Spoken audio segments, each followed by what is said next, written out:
Hello guys, मैं हूं तुलाराम जायसवाल और आप देख रहे हैं मेरा चैनल। और वेलकम करता हूं मैं आपका। तो कैसे हैं आप लोग? आज हम बात करने वाले हैं पाकिस्तान के बारे में। आपको पता ही होगा, पाकिस्तान में इकोनॉमिक क्राइसिस चल रहा है। अभी 7-8 दिन पहले एक योजना चालू कर रहे थे वहाँ के प्राइम मिनिस्टर, और वहाँ वे ये बोल दिए कि हमारे पास देश चलाने के लिए पैसा नहीं है।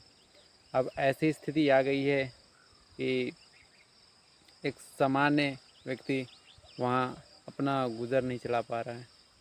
अभी रिसेंटली आज ही जो एम्बेसी है सर्बिया में पाकिस्तान का, वहाँ के जो एम्बेसडर हैं वो ट्वीट करके बोल रहे हैं कि हमें 3 महीने से सैलरी नहीं मिली है, हमारे बच्चे पढ़ाई नहीं कर पा रहे हैं क्योंकि फ़ीस नहीं भरी हुई है। अब मैं आपको वो ट्वीट दिखाता हूँ। और उसने एक वीडियो भी शेयर किया है, जो एक सॉन्ग है वहाँ का। एक सिंगर है जो कि प्राइम मिनिस्टर वहाँ के इमरान खान है, उनका फेवरेट डायलॉग है, आपने घबराना नहीं है।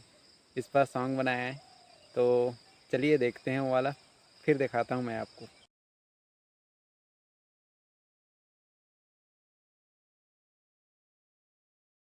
ये ट्वीट है और इसमें लिखा हुआ है, इंग्लिश में लिखी हुई है, आप पढ़ सकते हैं। कि बोल रहे हैं कि 3 महीने से मैंने पेड नहीं किया फ़ीस, जिस कारण से मेरे बच्चे भी नहीं पढ़ सकते। और पाकिस्तान में महंगाई इतनी हो गई है कि कुछ कह नहीं सकते। और मैं इसका जो सॉन्ग है नीचे वाला, मैं आपको प्ले करके दिखाता हूँ। घबराना नहीं, घबराना नहीं, घबराना नहीं, घबराना नहीं। सावन महंगा हो जाए तो आपने लगाना नहीं, आपने आटा महंगा हो जाए तो आपने खाना नहीं, आपने दवाई शवाई छोड़ो, इलाज न करो, बच्चों की पढ़ाई रहने दो, फीसें ना भरो। आप पैसे जमा कर करके बस जेब संभरो, फिर पेट को पट्टी बांधो और भूख से मरो। कौम को लोरी देने दो, कौम को जगाना नहीं, आपने बेड़ा गर्क हो जाए पर आपने पछताना नहीं, आपने घबराना नहीं है, घबराना नहीं है, घबराना नहीं है, घबराना नहीं है। आपने सुन लिया होगा, सॉन्ग बेस्ट सॉन्ग था कि आपने घबराना नहीं है। और मैं एक न्यू यूट्यूबर हूँ, जिस कारण से मेरी आवाज़ कुछ बिखरी बिखरी, मतलब अच्छे से नहीं आ रही होगी। साथ साथ मेरे पास माइक भी नहीं है, मैं एयरफोन से शूट कर रहा हूँ। फ़ोन से फ़ोन को मैंने एक लकड़ी पर टांग दिया है, पेड़ पर लटकाया हुआ है। मैं खेत आया था एक्चुअली में। ये इंटरनेशनल रिलेशनशिप का मेरा पहला वीडियो है। एक वीडियो डाल चुका हूँ तुर्की एंड पाकिस्तान ग्रे लिस्ट में जब गए थे तब। तो ये मेरा पहला वीडियो है। और मैं बता दूं पाकिस्तान के बारे में कि पाकिस्तान इतना कर्जदार हो चुका है, कुछ कह नहीं सकते। चाइना पूरी तरीके से CPEC, China Pakistan economic corridor बनाकर इतना चूतिया बनाया है उसे। श्रीलंका का हाल देख ही सकते हैं, वहाँ कितना इकोनॉमिक क्राइसिस है। और अब पाकिस्तान का भी। तो ये जो BRI प्रोजेक्ट है ना चाइना का, वो जितने भी गरीब देश हैं उनको पूरी तरीके से फंसा रहा है और हड़पता जा रहा है। अभी युगांडा का जो एयरपोर्ट है, सिंगल एयरपोर्ट है उस देश में, और वो भी हड़प लिया।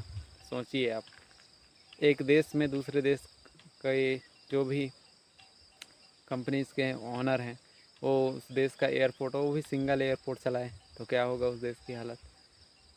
और अब मैं आपको पाकिस्तान का कर्ज बताता हूँ। 198 बिलियन डॉलर है विदेशी कर्ज। और मैं आपको वहाँ का जो फॉरेन रिजर्व है ना वो बता दूँ, 16 billion dollar, only 16 billion dollar. आप सोच सकते हैं इतना ज़्यादा कर्जदार हो गया है। और ये हमारे लिए परेशानी है, खुशी की बात नहीं है। आप सोच रहे होंगे कि ये तो खुशी की बात है भारत के लिए, लेकिन ये परेशानी है। क्योंकि जैसे जैसे वहाँ इकोनॉमिक क्राइसिस होगा, बेरोज़गारी बढ़ेगी, वैसे वैसे वहाँ पर आतंकवादियों का राज बढ़ेगा। और हमारा पड़ोसी है, भले ही हमारे साथ व्यवहार अच्छा करता है वो ना करता हो। अभी भी आप देख सकते हैं वहाँ इकोनॉमिक क्राइसिस चल रहा है, लेकिन चाइना से HQ9 जो एयर डिफेंस सिस्टम है, जिसे रूस का एयर डिफेंस सिस्टम है, S-400 हमें मिला है।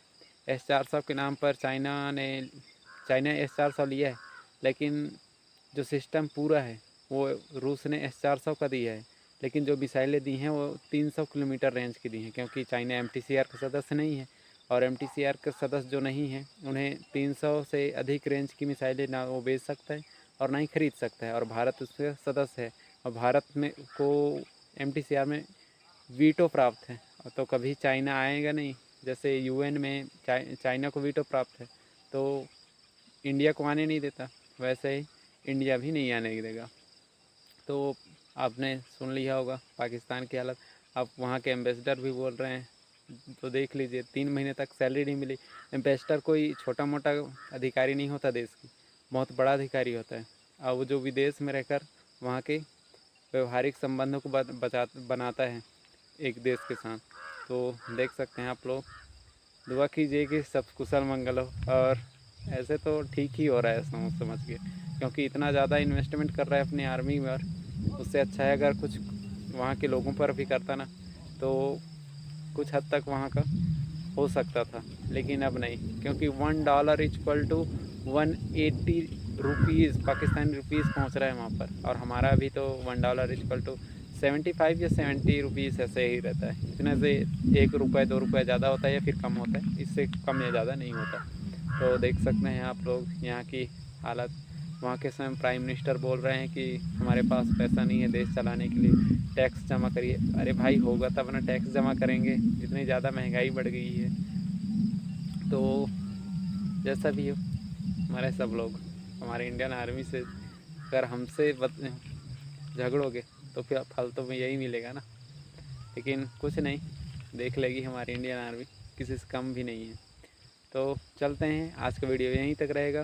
तो प्लीज़ लाइक कीजिए, सब्सक्राइब कीजिए, शेयर कीजिए, और प्लीज़ सपोर्ट कीजिए। मेरा नया चैनल है, अभी अभी बनाया हूँ, कुछ वीडियोस आ चुकी हैं इसमें, international relationship, facts, funny videos भी आएंगी, एंड जितने भी नॉलेजेबल हैं ना और मस्ती, वो मैं फुल कराऊँगा आपको, क्योंकि मेरे पास कुछ है नहीं, क्योंकि गरीबी है कुछ, इतनी ज़्यादा भी नहीं। फाइनेंशियल क्राइसिस है हमारे भी यहाँ घर में, लेकिन हमारे देश में नहीं है। हमारे घर फाइनेंशियल क्राइसिस है क्योंकि हम किसान हैं, और आप समझ ही सकते हैं कि 6 मंथ में हमारा जो इनकम होता है वो मैक्सिमम 10,000 वगैरह होता है, तो उसे टोटली 1 ईयर चलाना पड़ता है। तो इकोनॉमिक क्राइसिस तो हो गई, फिर मोबाइल दिला दिए हैं क्योंकि पढ़ाई नहीं हो रही थी ठीक से। अब जानते हैं कि सरकारी स्कूल में अच्छे से पढ़ाई होती नहीं, तो मिल गया मोबाइल, यहीं से काम चला रहे हैं। तो सोचा अपनी बात शेयर कर सकते हैं, मेरा दोस्त भी नहीं है हमारे गांव में, तो जो हैं वो अपने अपने कामों में बिज़ी रहते हैं, और मैं भी अपने कामों में बिज़ी, तो खाली समय मिलेगा तो मैं आपसे ऐसे ही मिलता रहूँगा। धन्यवाद।